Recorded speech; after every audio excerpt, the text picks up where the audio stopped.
Honorable Vice Minister of the Ministry of Foreign Affairs, Vanessa Shen, Your Excellency Ambassador Dr. Ludwig Dowankeke, Dean of the Diplomatic Corps, members of the Diplomatic Corps, distinguished guests, ladies and gentlemen, Daja Hao, good afternoon, and talofa to you all. It is a great privilege and an honor for me to stand here before you today to deliver our heartfelt and sincere word of gratitude on behalf of our Program Director, Dr. Scott McLeod, our Coordinator, Ms. Augustina Takashi, and the participants of the Pacific Island Leadership Partnership with Taiwan 2014. I am going to start my short speech by posing the question, what is leadership? The New Oxford American Dictionary defines it as the action of leading a person, a group of people, or an organization. Many scholars have written about it, have defined and redefined it, but what stands out for me is that it involves accepting responsibilities, facing challenges, influencing people, and taking actions. Very often, you will hear people refer to leadership as a new way of training, or sometimes an emerging trend in training. I, however, personally think that leadership programs are neither new nor emerging, but rather evolving. They have been around since the beginning of time, just under different names with varying results. And I'm going to give you a few examples in a second. Because of its evolving nature, there will still be a need for this program to continue in the future. I grew up with Bible stories, and they're always about leadership. And assuming most of us have heard of Bible stories, here are a few examples. Please note that these are my own interpretations of these stories. From the beginning, there's the story of Adam and Eve, created to be our leaders and put in the Garden of Eden to test their leadership skills. Now, we all know what happened at the end of that course. Adam was supposed to lead Eve, but Eve decided to lead Adam. And then a snake decided to lead Eve into leading Adam into where we are today, still learning leadership. There's the story of Noah. And I would like to think of his leadership style as a transactional one. You know, the kind where you lead people by rewarding them. If they follow you, you're good. And, well, we all know the modest outcome of that leadership style as well. Then there's the famous story of Moses, who led the Israelites from Egypt. But we hardly hear or see examples of that leadership story being referenced in today's classes, unless you're taking theology, but that's a subject for another speech. I suppose with changing time, our needs have evolved, and so are the ways we lead change in order to meet our needs. So you see, leadership has been around. Our journey started 3 months ago when our ship set sails from the East-West Center, Honolulu, Hawaii. It has not been always smooth sailing. But if anyone familiar with matters of seafaring will tell us that one thing that is constant in sailing is the changing weather. While smooth sailing is preferred, its downside is that it does not provide the necessary environment and conditions that is needed for a sailor to learn and grow. We have been through some rough seas, and we've had our Adam and Eve moments, our Noah moments, and most certainly our Moses and the Israelites leaving Egypt moments.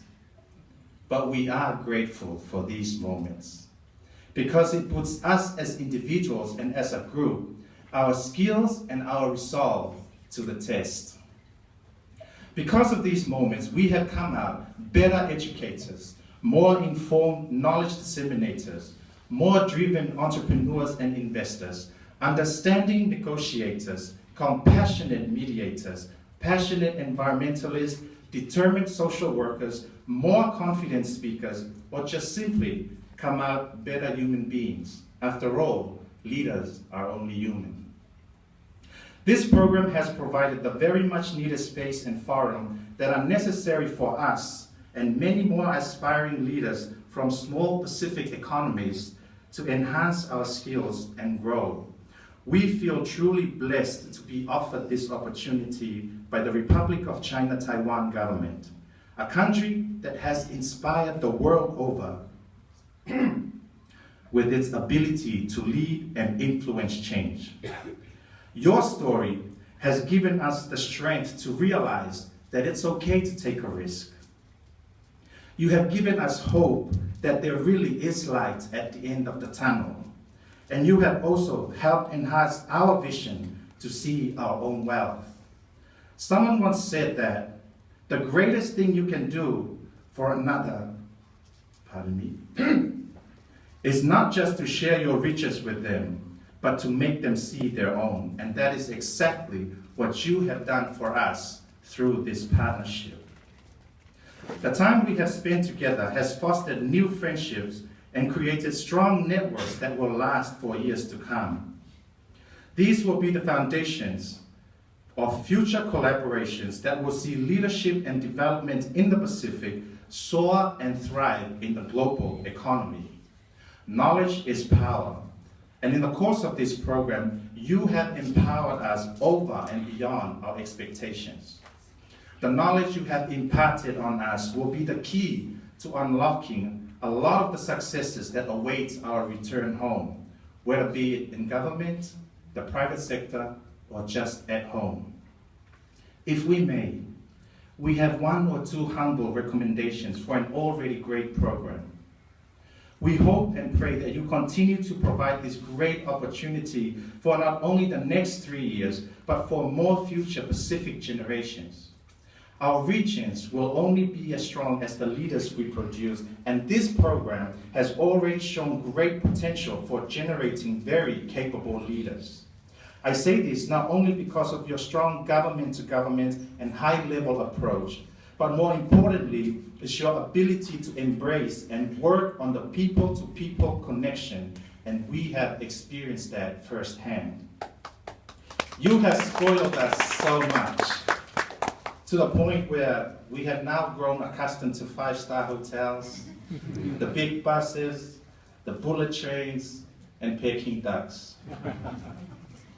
This experience is second to none, and we kindly ask that you look into follow-up programs for the former participants. This will greatly assist with the knowledge sharing and probably the best process in assessing the value of the program on each individual, their respective countries, and their contribution to Taiwan relations. But the most important part is that we, once again, get to experience your tireless and warm hospitality, and see you again. The benefits of the program for us as individuals and for our countries are immense, and for those I have mentioned and more, the Generation 2 of the Pacific Island Leadership Partnership would like to sincerely thank you. To the government of the Republic of China Taiwan, we thank you not only for just having this great initiative, but also the kindness of your hearts to see it through in terms of logistics and financing. We are truly grateful and appreciative. We thank you for your invitation and for accepting our pleas to be part of this milestone in building relations between your government and ours. May it flourish and be fruitful in the near future.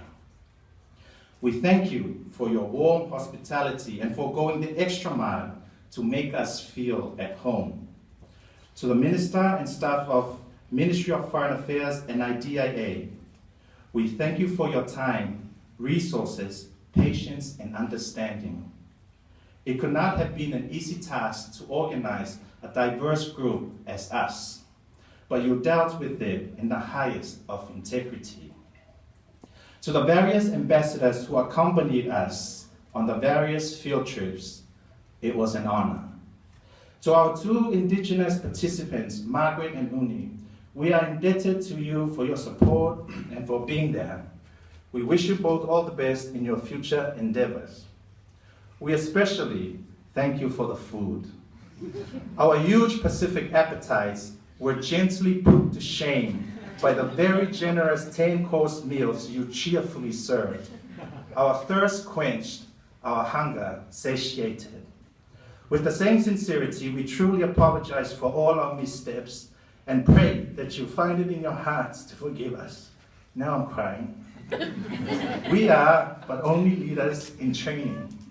In closing, 我们要说不完的谢谢，谢谢你们安排的每一个节目。